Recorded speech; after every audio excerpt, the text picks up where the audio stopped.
Dear student, आज के session में हम इंग्लिश ग्रामर के प्रैक्टिस सेट 15 को पढ़ने वाले हैं।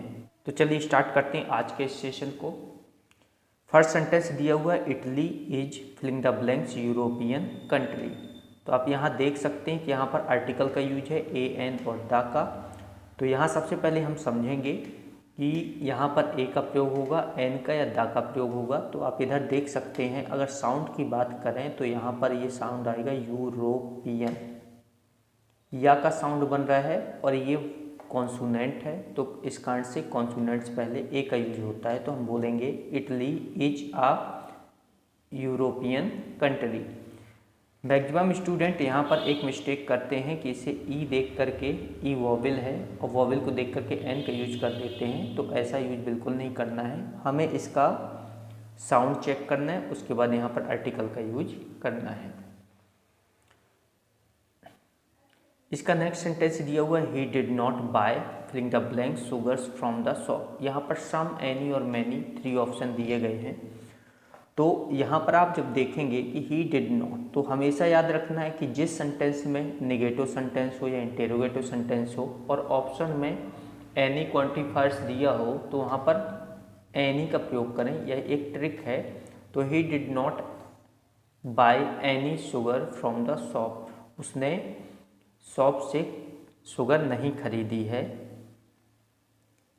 नेक्स्ट सेंटेंस है, Ujjain is filling the blanks holy city. तो यहाँ भी आप ध्यान रखिए, जैसे ये पे होली वर्ड है तो इसे हम लिख करके देखेंगे होली, ये हा का साउंड बन रहा है और हा एक कॉन्सोनेंट होता है, इस कारण से यहाँ पर ए का यूज होगा। तो हम बोले Ujjain is a holy city.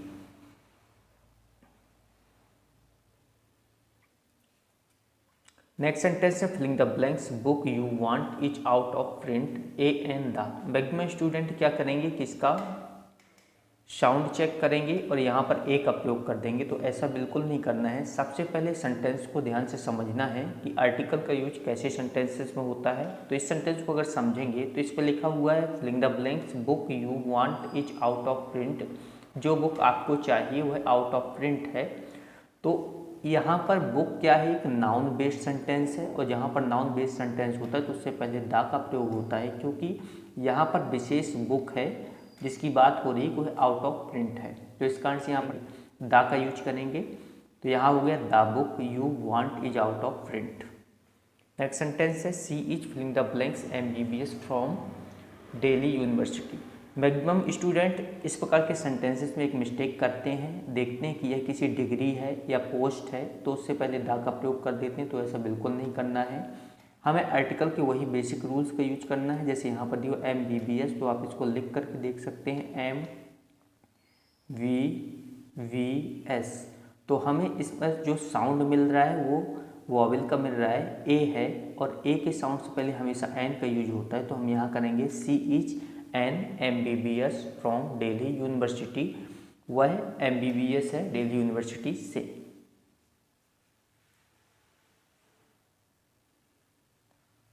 Sentence number 6 दिया हुआ है, she tried both keys but filling the blanks worked. Either या नाइदर, किसका यूज इसमें करेंगे? तो यहाँ पर यूज होगा नाइदर का, क्योंकि निगेटिव सेंटेंस बनाने के लिए हम नाइदर का प्रयोग करते हैं और अफर्मेटिव सेंटेंस में हमेशा आइदर का प्रयोग करते हैं। तो नेक्स्ट सेंटेंस है हमारे पास, filling the blanks rooms of this hotel has a cooler. तो यहाँ पर रूम्स की बात की जा रही है कि ऑफ दिस होटल, इस होटल का प्रत्येक रूम्स में कूलर है, प्रत्येक रूम में कूलर का प्रयोग किया गया है, फिर लगाया गया है। तो यहाँ पर ईच का प्रयोग होगा, क्योंकि एक एक प्रत्येक रूम को अगर बताने के लिए हम प्रयोग करते हैं तो ईच का ही करते हैं। नेक्स्ट सेंटेंस है हमारे पास, I had to face filling the blanks trouble. मुझे बहुत सारे प्रॉब्लम्स को फेस करना पड़ा। तो मच या मैनी या फ्यू, तो हम ट्रबल्स हैं और ट्रबल को हम काउंट नहीं कर सकते, इस कारण से यहाँ पर हम मच का प्रयोग करेंगे। तो इसमें बोलेंगे, I had to face much trouble. मुझे बहुत सी परेशानियाँ झेलनी पड़ी या मुझे बहुत सी परेशानियों को फेस करना पड़ा। Next sentence, there are filling the blanks dirty marks on the table cloth. Some या एनी। यहाँ पर मार्क्स दिया हुआ है और ये काउंटेबल नाउन होते हैं मार्क्स, तो इस कारण से यहाँ पर सम का यूज होगा, एनी का प्रयोग बिल्कुल नहीं होगा। ट्रिक के लिए बताया गया था कि नेगेटिव सेंटेंस में एनी का प्रयोग किया जाता है, तो यहाँ पर नेगेटिव सेंटेंस कोई भी नहीं है, इस कारण से हम यहाँ पर सम का यूज करेंगे। सम काउंटेबल नाउन के साथ यूज होता है और अनकाउंटेबल दोनों के साथ हो जाता है, बट यहाँ पर मार्क्स जो दिया हुआ है ये काउंटेबल हो जाता है। तो यहाँ पर there are some dirty marks, कुछ गंदे मार्क्स हैं किस पर, टेबल क्लॉथ्स के ऊपर दिए गए हैं। नेक्स्ट सेंटेंस है हमारे पास filling the blanks, religions when followed faithfully leads to God, each या एवरी, किसका प्रयोग करेंगे।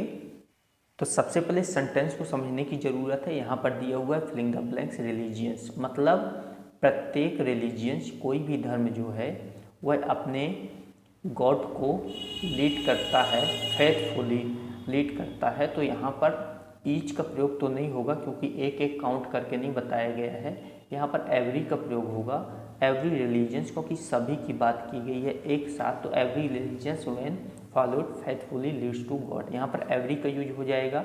इसी प्रकार से एक सेंटेंस हमने इससे पहले पढ़ा है, each rooms of this hotel has a cooler, यहाँ पर ईच का प्रयोग क्यों किया गया है, तो ये भी उसी के आधार पर, क्योंकि यहाँ पर रूम को हम काउंट करके एक एक करके बोल सकते हैं कि each rooms of this hotel has a cooler, मतलब प्रत्येक रूम में कूलर है।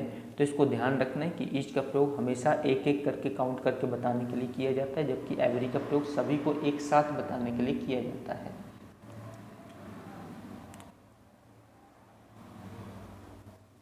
आज के सेशन में हमने कुछ आर्टिकल्स, क्वांटिफायर से रिलेटेड सेंटेंसेस को पढ़ा है कि किस प्रकार से इन सेंटेंसेस को फिलिंग द ब्लैंक्स में किया जाता है।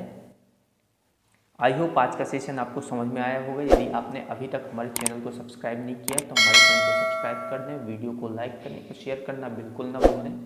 मिलते हैं इंग्लिश ग्रामर की प्रैक्टिस एक्सरसाइज 16 में, तब तक के लिए जय हिंद, जय भारत।